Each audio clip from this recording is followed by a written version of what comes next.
Hello everyone, आप सभी का स्वागत है हमारे YouTube चैनल एके की पाठशाला पर। पिछली वीडियो में हमने पढ़ा था रासायनिक अभिक्रियाएं और समीकरण, फिर हमने जाना था अम्ल, क्षारक और लवण के बारे में। और आज हम पढ़ने वाले हैं जैव प्रक्रम, जीवन का अनुरक्षण, यानी वे सभी प्रक्रियाएं जो हमें जीवित रखती हैं और हमारे शरीर को सही तरह से कार्य करने में मदद करती हैं। अगर आप हमारे चैनल पर नए हैं तो चैनल को सब्सक्राइब करें और बेल आइकन को ज़रूर दबाएं ताकि हमारी हर नई वीडियो की नोटिफिकेशन सबसे पहले आप तक पहुंच सके। तो चलिए बिना समय बर्बाद किए शुरू करते हैं आज का टॉपिक, जैव प्रक्रम, जीवन का अनुरक्षण। जैव प्रक्रम क्या है? जैव प्रक्रम वे सभी क्रियाएं हैं जो किसी भी जीव को जीवित रहने के लिए आवश्यक होती हैं, जैसे पोषण, श्वसन, वहन और उत्सर्जन। इन प्रक्रियाओं की मदद से हमारा शरीर ऊर्जा प्राप्त करता है, भोजन को पचाता है और शरीर को स्वस्थ रखता है। अब इनको एक एक करके समझते हैं। पहला है पोषण, न्यूट्रिशन। सबसे पहले समझते हैं कि पोषण क्या है। भोजन प्राप्त करने और उसे ऊर्जा, वृद्धि और शरीर की मरम्मत के लिए उपयोग करने की प्रक्रिया को पोषण कहते हैं। भोजन से हमें क्या मिलता है? हमें भोजन से मिलती है ऊर्जा, जिससे हम काम कर सके, वृद्धि, जिससे हमारा शरीर बढ़ता है, शरीर की मरम्मत यानी टूट-फूट ठीक होती है, और रोगों से सुरक्षा। अब सवाल आता है, सजीव अपना भोजन कैसे प्राप्त करते हैं? सभी जीव अलग अलग तरीके से भोजन प्राप्त करते हैं। पौधे अपना भोजन स्वयं बनाते हैं, मनुष्य और जानवर बाहर से भोजन लेते हैं, जबकि बैक्टीरिया और फंगस सड़े गले पदार्थों से भोजन प्राप्त करते हैं। अब बात करते हैं एंजाइम्स की। एंजाइम विशेष प्रकार के प्रोटीन होते हैं जो पाचन और रासायनिक क्रियाओं को तेज करते हैं। जैसे एमाइलेज एंजाइम स्टार्च को शर्करा में बदलता है, पेप्सिन प्रोटीन को पचाता है। अगर एंजाइम ना हो तो पाचन प्रक्रिया बहुत धीमी हो जाएगी। अब समझते हैं पोषण के प्रकार। पहला है स्वपोषी पोषण, ऑटोट्रॉफिक न्यूट्रिशन। जब जीव अपना भोजन स्वयं बनाते हैं तो उसे स्वपोषी पोषण कहते हैं। जैसे हरे पौधे प्रकाश संश्लेषण द्वारा भोजन बनाते हैं।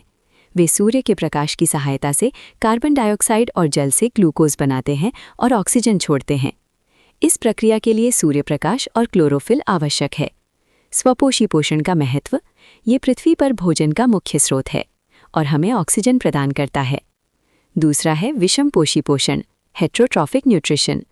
जब जीव भोजन के लिए दूसरे जीवों पर निर्भर होते हैं तो इसे विषमपोषी पोषण कहते हैं, जैसे मनुष्य और जानवर। इसके प्रकार हैं होलोजोइक पोषण, जैसे मनुष्य और गाय, परजीवी पोषण, जैसे जूं और कीड़े, मृतोपजीवी पोषण, जैसे फंगस।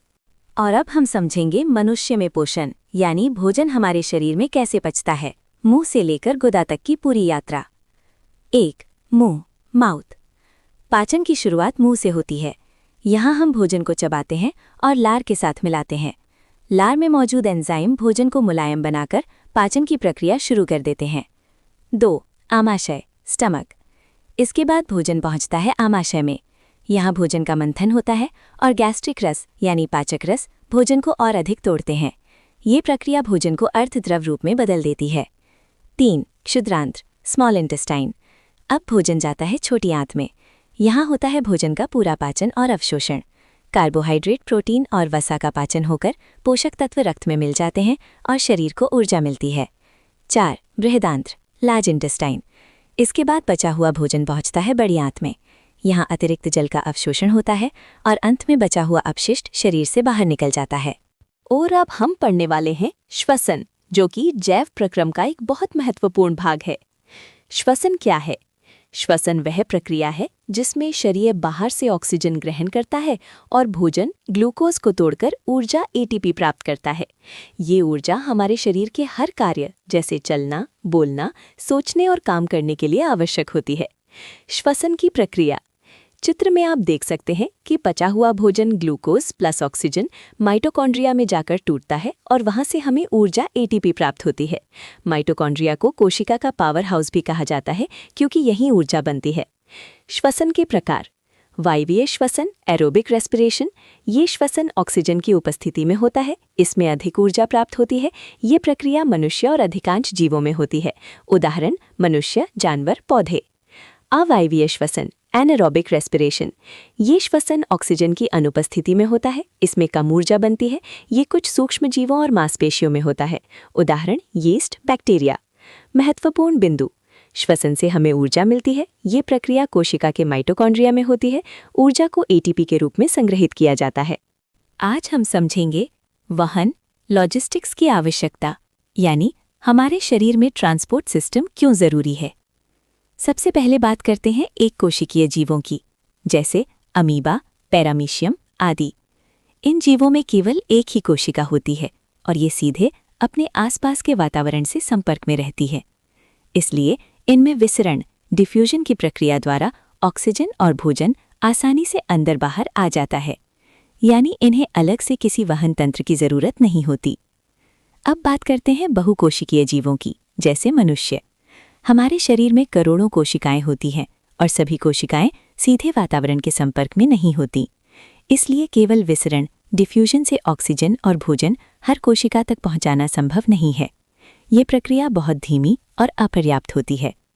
इसी कारण हमारे शरीर को एक विशेष प्रणाली की आवश्यकता होती है, जिसे हम कहते हैं वहन तंत्र, ट्रांसपोर्ट सिस्टम। मनुष्य में वहन तंत्र में शामिल हैं हृदय, रक्त, रक्तवाहिकाएं। ये तंत्र शरीर की सभी कोशिकाओं तक ऑक्सीजन, भोजन और पोषक तत्व पहुंचाता है और अपशिष्ट पदार्थों को बाहर निकालने में मदद करता है। हम जानेंगे हमारा पंप, हृदय। हृदय हमारे शरीर का एक महत्वपूर्ण अंग है जो पंप की तरह कार्य करता है। ये पूरे शरीर में रक्त का संचार करता है और हमें जीवित रखने में मुख्य भूमिका निभाता है। हृदय की संरचना। मनुष्य का हृदय 4 कोष्ठों, चेम्बर्स में बटा होता है। दाया आलिंद, राइट एट्रियम, दाया निलय, राइट वेंट्रिकल, बाया आलिंद, लेफ्ट एट्रियम, बाया निलय, लेफ्ट वेंट्रिकल।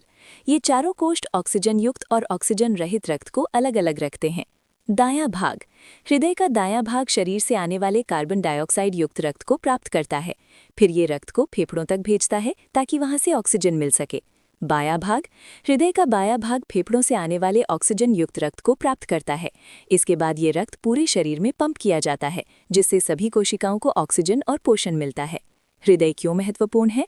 हृदय ऑक्सीजन और कार्बन डाइऑक्साइड वाले रक्त को मिलने से रोकता है। यदि ये अलग अलग ना रहे तो शरीर को सही मात्रा में ऑक्सीजन नहीं मिल पाएगी। इसलिए हृदय को हमारा पंप कहा जाता है, क्योंकि ये लगातार रक्त को पंप करता रहता है और हमें जीवित रखता है। आज हम पढ़ेंगे नलिकाएं, रक्तवाहिकाएं, ब्लड वेसल्स। ये हमारे शरीर में रक्त के परिवहन का मुख्य मार्ग हैं। हमारे शरीर में 3 प्रकार की रक्तवाहिकाएं होती हैं: धमनियां, शिराएं और केशिकाएं। 1. धमनियां, आर्टरीज। धमनियां हृदय से रक्त को शरीर के विभिन्न अंगों तक पहुंचाती हैं। इनकी कुछ विशेषताएं: इनकी भित्तियां मोटी और लचीली होती हैं। इनमें रक्त उच्च दबाव से बहता है। अधिकतर धमनियां ऑक्सीजन युक्त रक्त ले जाती हैं। इसलिए धमनियां शरीर तक ऑक्सीजन और पोषक तत्व पहुंचाने का कार्य करती हैं। 2. केशिकाएं, कैपिलरीज। केशिकाएं सबसे पतली रक्तवाहिकाएं होती हैं। ये धमनियों और शिराओं को आपस में जोड़ती हैं।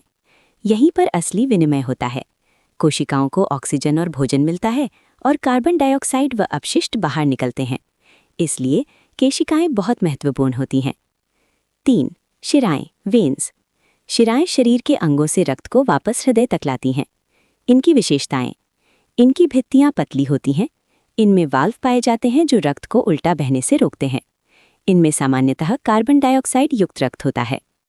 आइए हम पढ़ेंगे सुरक्षा और सहायता, प्लेटलेट्स और लसिका, लिम्फ। हमारे शरीर में रक्त केवल ऑक्सीजन और भोजन ही नहीं पहुंचाता, बल्कि शरीर की सुरक्षा और मरम्मत का भी काम करता है। 1. प्लेटलेट्स, सुरक्षा का कार्य।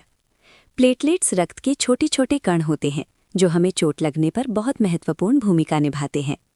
जब हमारे शरीर में कहीं चोट लगती है, प्लेटलेट्स तुरंत उस स्थान पर पहुंचते हैं। वहां रक्त का थक्का, क्लॉट बनाते हैं और रक्तस्राव को रोकते हैं। यदि प्लेटलेट्स ना हो तो शरीर से लगातार रक्त बहता रहेगा। इसलिए प्लेटलेट्स हमारे शरीर की सुरक्षा प्रणाली का महत्वपूर्ण हिस्सा है। 2. लसिका, सहायता का कार्य। लसिका एक हल्का पीला द्रव होता है जो लसिका वाहिकाओं में बहता है। इसके मुख्य कार्य पचे हुए वसा का वहन करना, शरीर के अतिरिक्त द्रव को वापस रक्त में पहुंचाना, रोगों से लड़ने में मदद करना। लसिका हमारे शरीर की सफाई और सुरक्षा दोनों में सहायक होती है। आइए अब हम पढ़ेंगे पौधों में परिवहन, जल सिस्टम, जाइलम। जैसे हमारे शरीर में रक्त परिवहन करता है, वैसे ही पौधों में भी जल और खनिजों का परिवहन होता है। जाइलम क्या है? जाइलम पौधों का वो ऊतक है जो जड़ों से जल और खनिजों को पत्तियों और पूरे पौधे तक पहुंचाता है। पौधों में पंप नहीं होता। मनुष्य की तरह पौधों में कोई हृदय या पंप नहीं होता, फिर भी जल जड़ों से ऊपर पत्तियों तक पहुंचता है। तो सवाल है, ये कैसे होता है? वाष्पोत्सर्जन। पत्तियों से जल का वाष्प के रूप में बाहर निकलना वाष्पोत्सर्जन कहलाता है।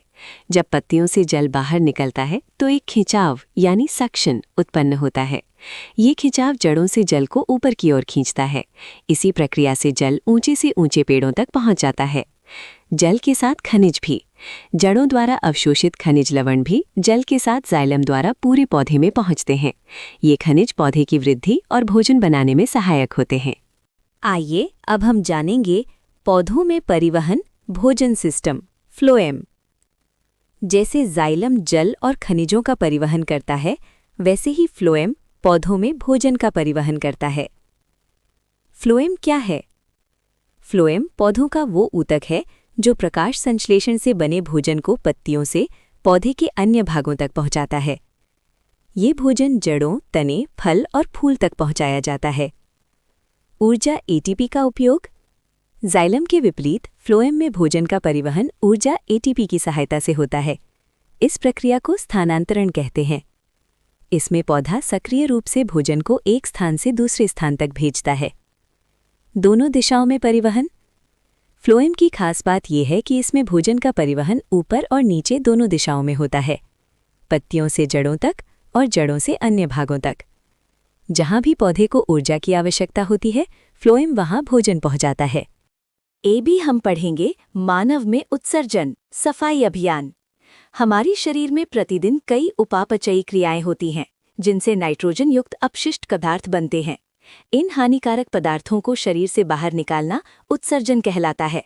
रक्त से अपशिष्ट पदार्थ हटाना। हमारे रक्त में कई अपशिष्ट पदार्थ होते हैं, जैसे यूरिया। इनको शरीर से हटाने का काम किडनी करती है। किडनी रक्त को छानकर अपशिष्ट पदार्थों को अलग करती है। नेफ्रॉन छानने की इकाई। किडनी की कार्यात्मक इकाई नेफ्रॉन होती है। यहीं पर रक्त का शुद्धिकरण होता है।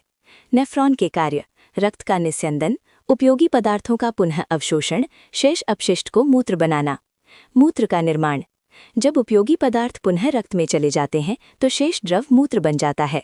ये मूत्र किडनी से मूत्रवाहिनी द्वारा मूत्राशय में जाता है और फिर शरीर से बाहर निकल जाता है। और अब हम पढ़ेंगे आज का लास्ट टॉपिक, पौधों में उत्सर्जन, एक्सक्रीशन इन प्लांट्स।